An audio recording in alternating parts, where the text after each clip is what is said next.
Hi, everybody, and welcome back to another episode of TalentED. I'm your host, Dr. Eric Scanson, and today we got a special guest whose journey in education is inspiring.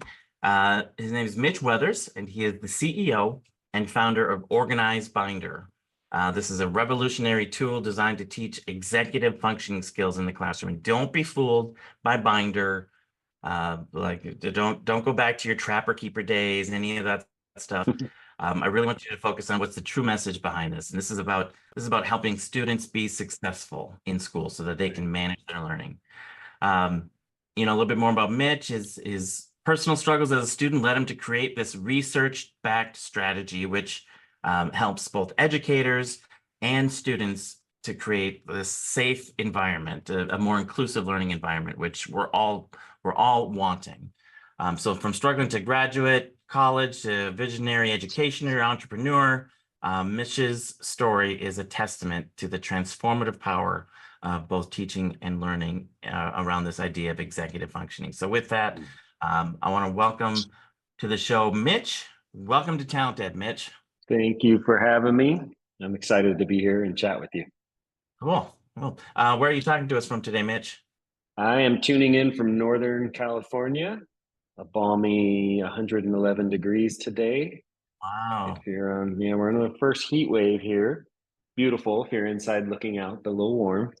It's not the humidity, it's the heat. Is that what they? It's just dry. Yeah. And then you get acclimated to it. This is a little much. When you get, up into the 110 and above, you just can't talk yourself out of it. But just returned from a week in the mountains where the high was 75, so I'm not complaining. We're good.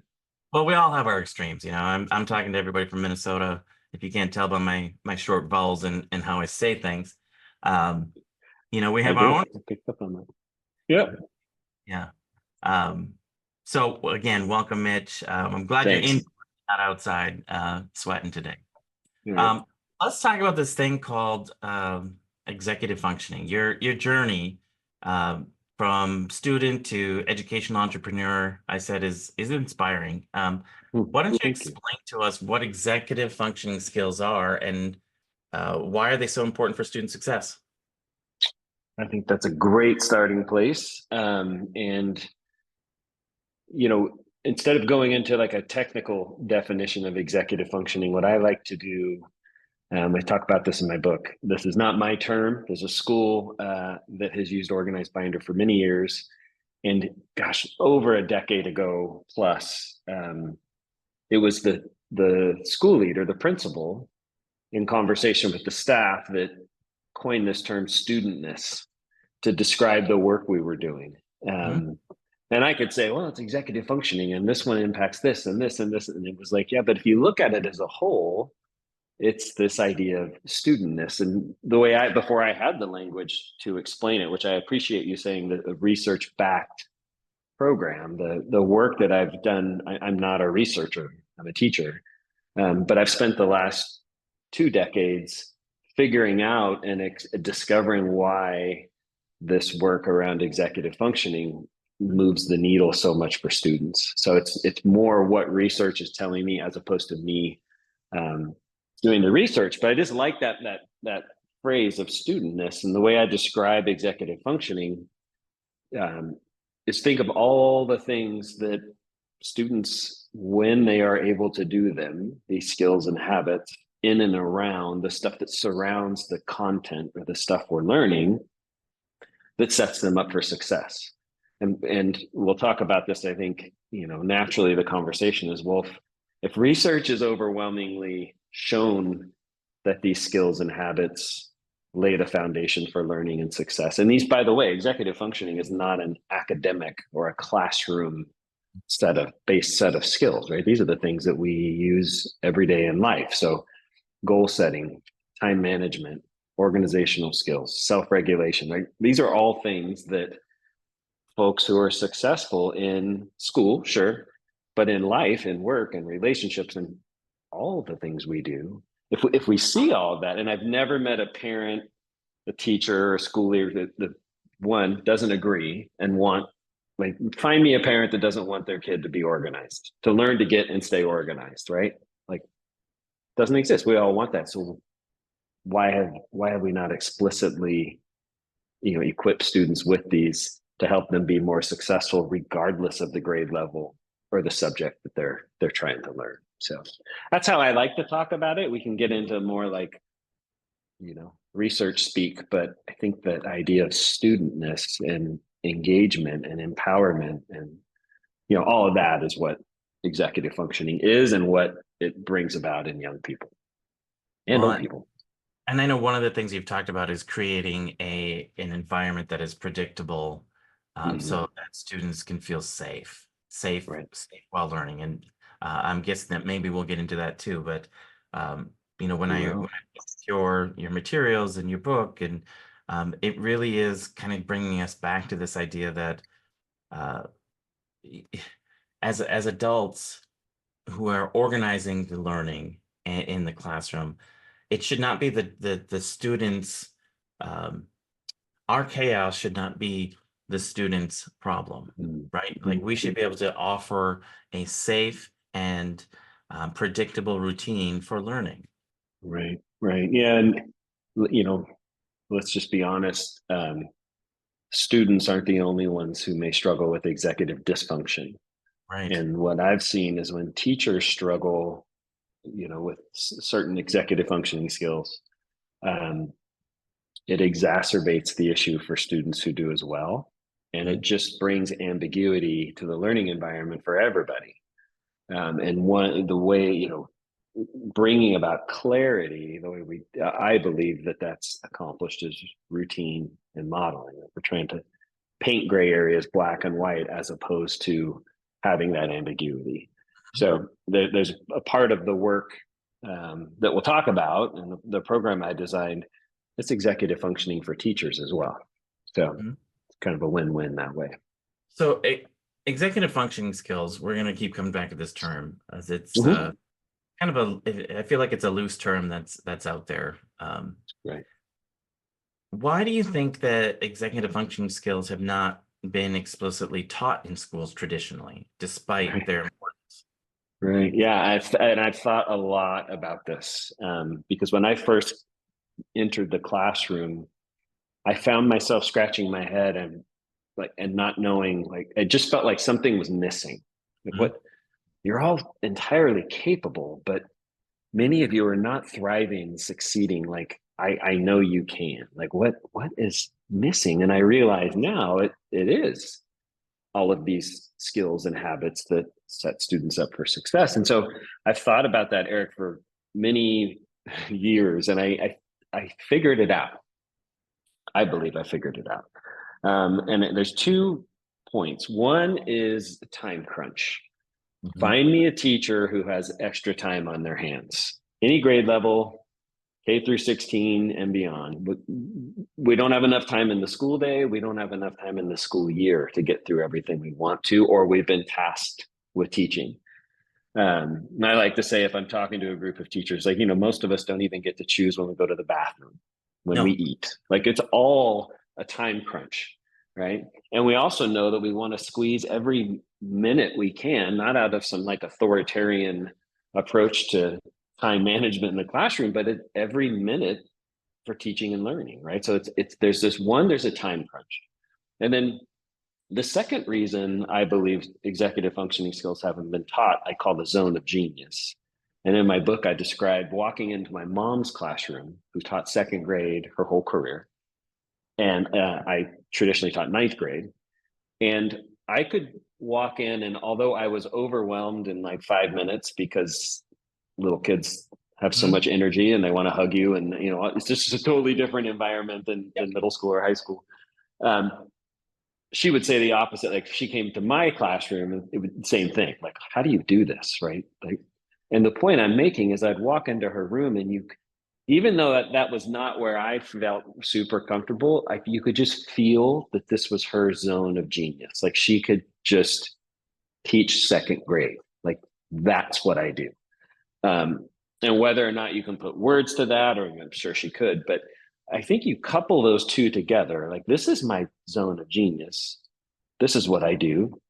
I teach fifth grade, or I teach 11th grade English language arts, or whatever it is. That, those people, right? You walk into their classroom, and we hope when you visit a school, you walk in every classroom and you feel some sense of that coupled with time. So even if I want to teach goal setting or organizational skills, or time management, or all these things that we can look at through the executive functioning lens, I'm not quite sure I know how to do that. Like, how do I, and I say this in the book, the way I describe it is, how do I give students opportunity every day to flex their working memory? Because it's so important to learning and retention.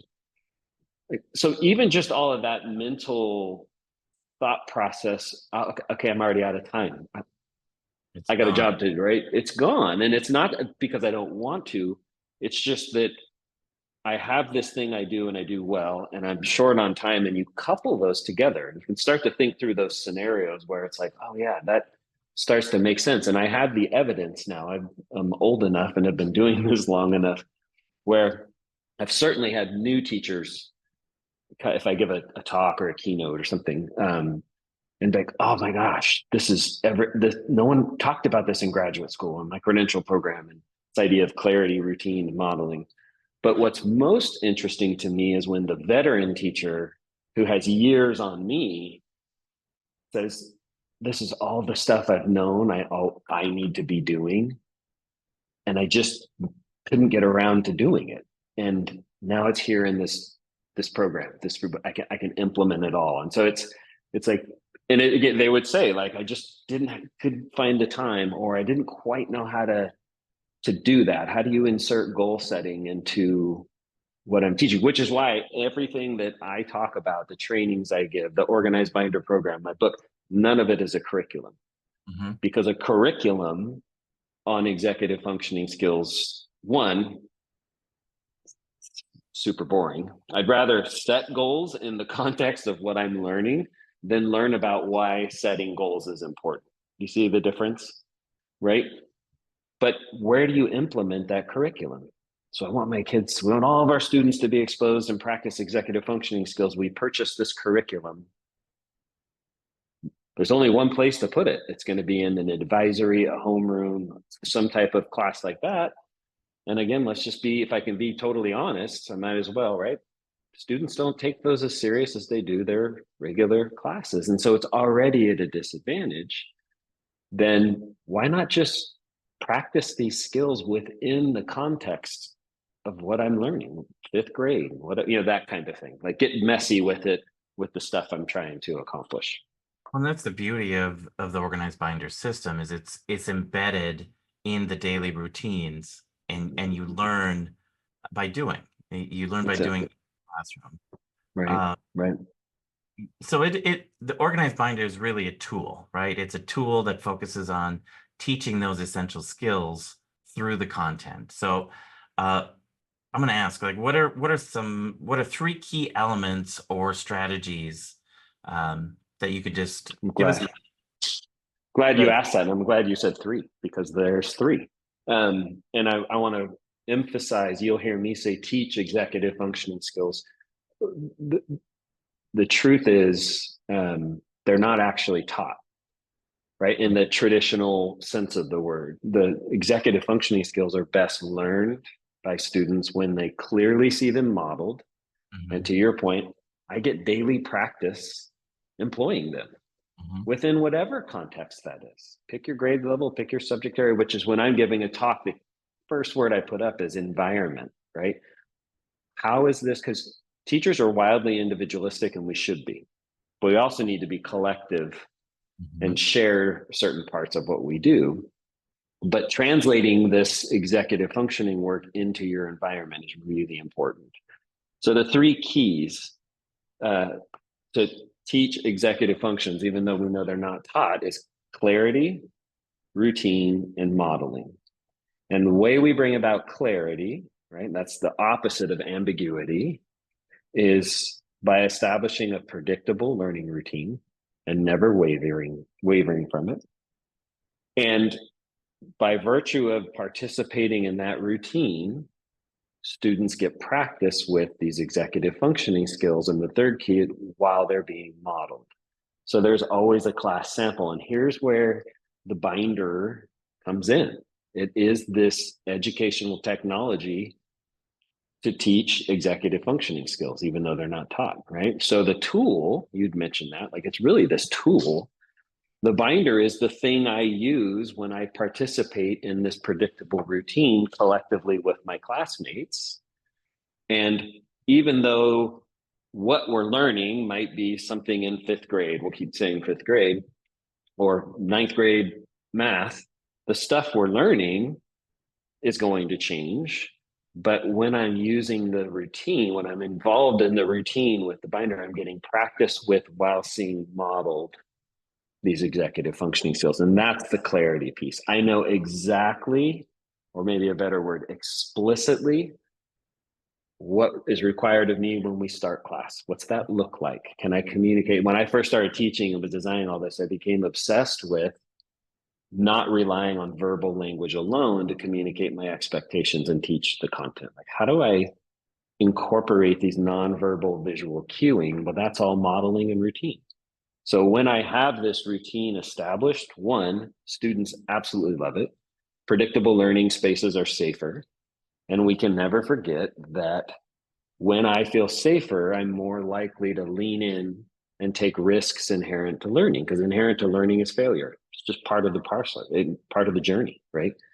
Um, and so all of this has to be kind of juxtaposed to students' lived experiences outside of school. And they may not be so predictable. They might even skew towards chaotic at times. And so when I create a consistent environment where I know what's coming at me, I know what's expected of me, I can be successful with all of that, the routine. And then as a byproduct, this is what's really interesting, I think, Eric, is that the byproduct is, oh, I've practiced all these skills. Like, because no one's teaching them. I'm modeling them for you, right? And here's one thing, like when students learn to get and stay organized, like they've taken their skill now. By virtue of this routine, they create a year-long or course-long, if it's a college, portfolio, an evidence binder, a data binder of their learning and their effort from the first day of school till the last. And so does the teacher. And now we start to look at, okay, so if I am in fifth grade and I'm learning math, what if I had a portfolio that I carry with me to sixth grade, or that eighth to ninth grade transition? There's a lot of interesting things that happen when students start to develop these skills, but clarity, routine, modeling, those are the three. And I just had an aha moment. We talk about the invalid results of standardized testing and learning, and uh, which I think we can all agree on. But No doubt. it's always, well, then how do you show what they've learned? What if you had a year-long portfolio where a teacher could take a look at it and go, yes, they have met standards. Absolutely. Yeah. It brings the teacher back into the process as the evaluator, and I think that's It does, beautiful. and it creates a scenario too. If you think of a student-led teacher-parent conference Mhm. with an organized binder, I mean, it's done. Like, what do you need to see? What do you want to see? New teachers or any teacher, like teacher evaluation.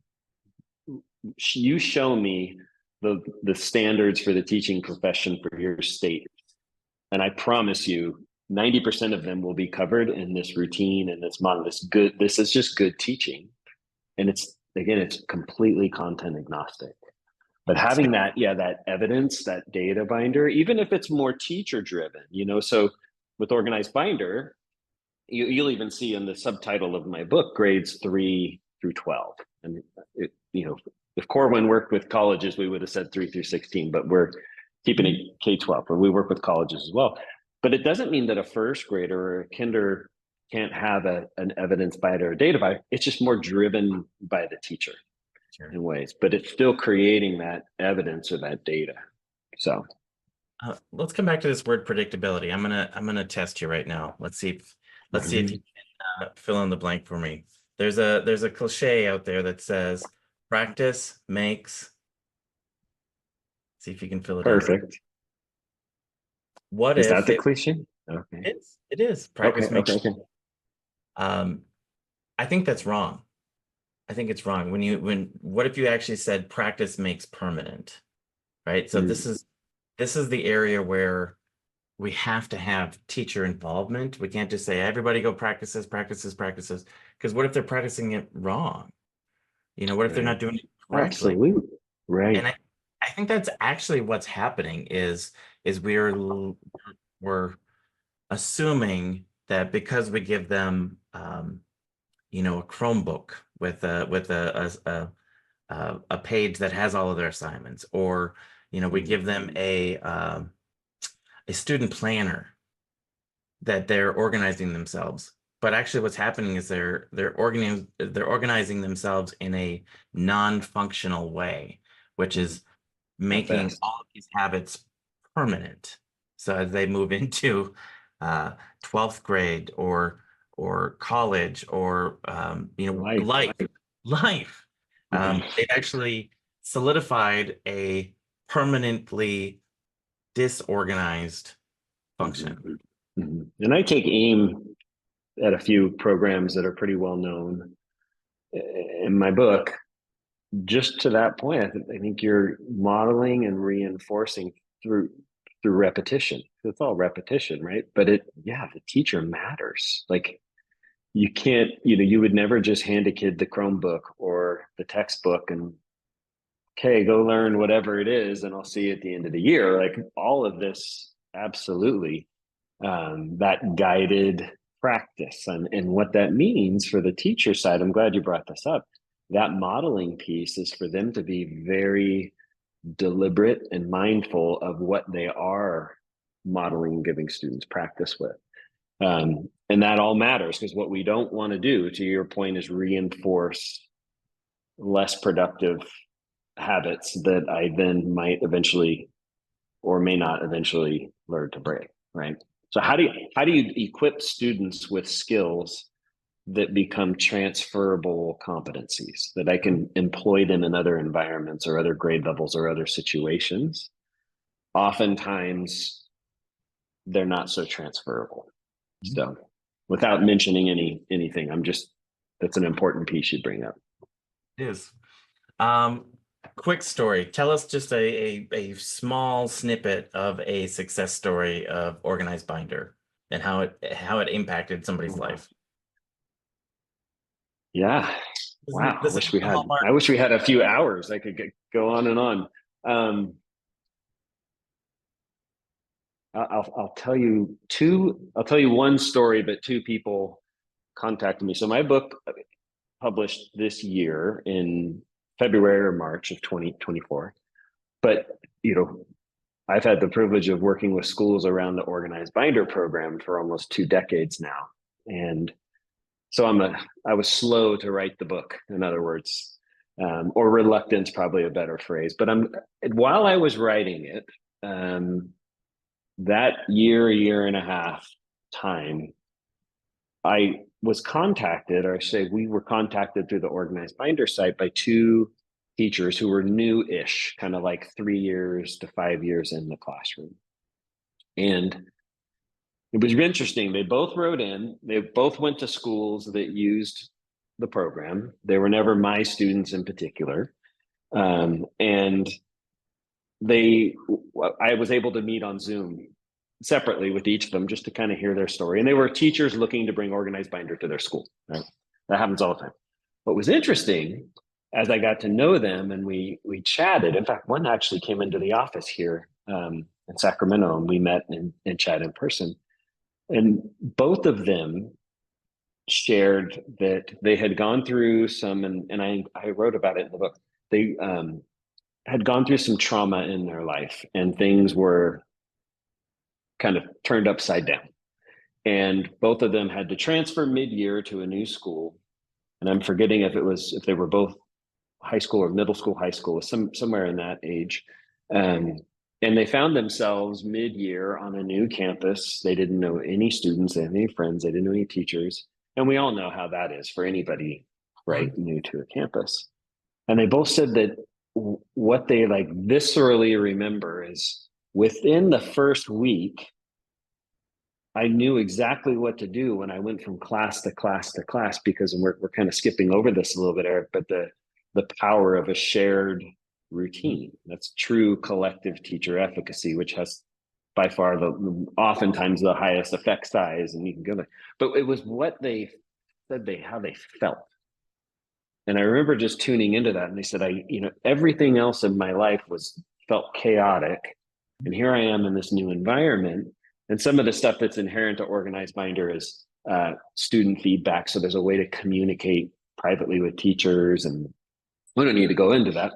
But because of the predictability, it was like I knew what to do. Like I had something that I can hold on to. And then now looking back as an adult, the both of them were kind of like in college, I realized, oh, like I know how to organize myself. I know how to do this. I know how to keep my calendar. I've learned how to or even been introduced to managing my time. I've set goals with actionable daily action items, tasks, like things that like real goal setting that can change lives. Like they realized in hindsight, like I said earlier, it's kind of like a byproduct of the routine and the modeling with Organized Binder.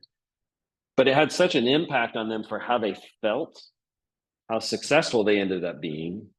But then when they got into the classroom, they're realizing, oh my gosh, it's my students are right where I was, and they need this just like I did. And that to me, like in terms of a story of the impact of Organized Binder, that's about like as full circle as it comes, where it's someone I didn't know or never taught. Because when I founded Organized Binder, I love teaching. I love being a classroom teacher, and I never really saw myself not doing that. But I just said, okay, the pill I can swallow is I'm not leaving that. I'm just expanding I'm knocking down the walls of my classroom in a sense. Like that impact is just going to be widened. And I'm fortunate enough to have these stories, this feedback of teachers now working with students who are struggling, and they're going, oh, I know what we need here. And they're bringing the program in. So pretty interesting. It's also, again, evidence that I'm getting older, because kids who are now in the classroom teaching and bringing it in. But I can't tell you, I mean, in terms of like an honor, that ranks pretty high, where you're like, wow, this just impacts lives and helps people succeed. So, And I love what you said earlier, that the binder is a technology. Technology is not always screens, right? Technology is something that helps us do better, a tool that helps us do better. And right. I think the sooner that we realize that something as simple as a binder can help us do better, we're gonna be better off in the classrooms. Right. Uh, Right. I love that you have made the complex simple, right? And we don't have to reinvent stuff. Like what the beauty of what you've done, Mitch, is you package it in a way that it is implementable in a third grade classroom or a 12th grade classroom, a math classroom or a science classroom. Doesn't matter. Yeah. Doesn't matter. So thank you so much for that. Thank you. Uh, I appreciate that. I I want to know a little bit more about Mitch. So let's talk about, if you could travel anywhere in the world right now, where would you go and why? I'd head right back up to the mountains, because the Sierra Nevada is my sweet spot. But since I was there last week, this is for my wife, I would head to the UK. She's a total Anglophile, and anytime she can be in some part of the UK, she'd be happy. But I would take my family and jump over the pond, Go get some fish and chips, some right? haggis, and who knows? Enjoy a foggy day, you Yeah. know, nice break from from the Sacramento Heat. But that's just off the top of my head. How about this one? And you can't say your own book, but what's one book or maybe even a movie that's had a significant impact on your life? I know that's given a lot of weight to a movie, perhaps, but And I probably can't go with The Big Lebowski because well, I mean, I love that film. Movie or book? I'll keep it in the educator lens. Paulo Freire's Pedagogy of the Oppressed, like, blew the top of my head off in graduate school, and I do believe a significant portion of what's incorporated in Organized Binder, the routine, came from my, like, not even short of an obsession. When I discovered Freire's work, I it just opened my eyes up. And if you don't know Paulo Freire, pick up Pedagogy of the Oppressed, but it's definitely a summer read. This is not something you do when you're short on time. But a Brazilian-based educator who worked with communities in the favelas in the cities in Brazil, which are, my sister-in-law's from Rio.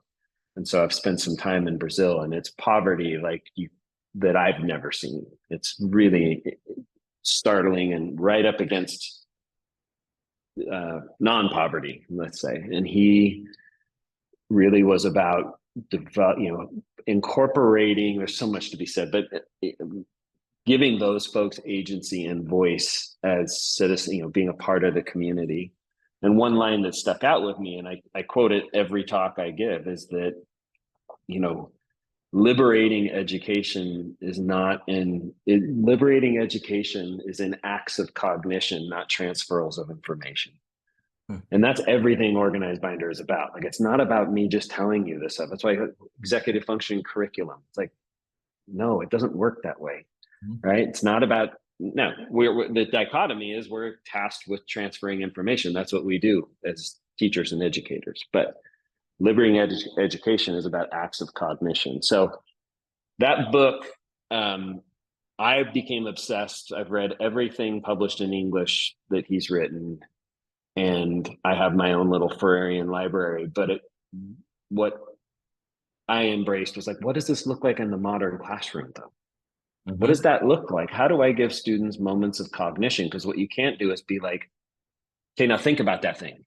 Like, it doesn't work that way. And that's where the routine comes in that, we could unpack on another call sometime. But so on and on, I'll stop there. I definitely think Pedagogy of the Oppressed is one of the books that has changed my life.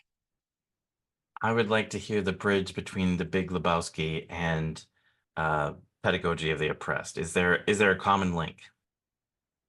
See if I can come. I thought you were going to say with Organized Binder. You have to give me some time on that one. That's a tough one. That's yeah, that's my next book. That's a big. I'm kidding. If you could have dinner with somebody, who are you going to pick? Historically, I won't even limit you to they don't have to be past, they don't have to be deceased. Like who's coming to dinner, Mitch? Who's coming to dinner? If I could sit down with somebody. I mean, I immediately, I'm like thinking Paulo Freire. I'd love to pick his brain. He's passed away. And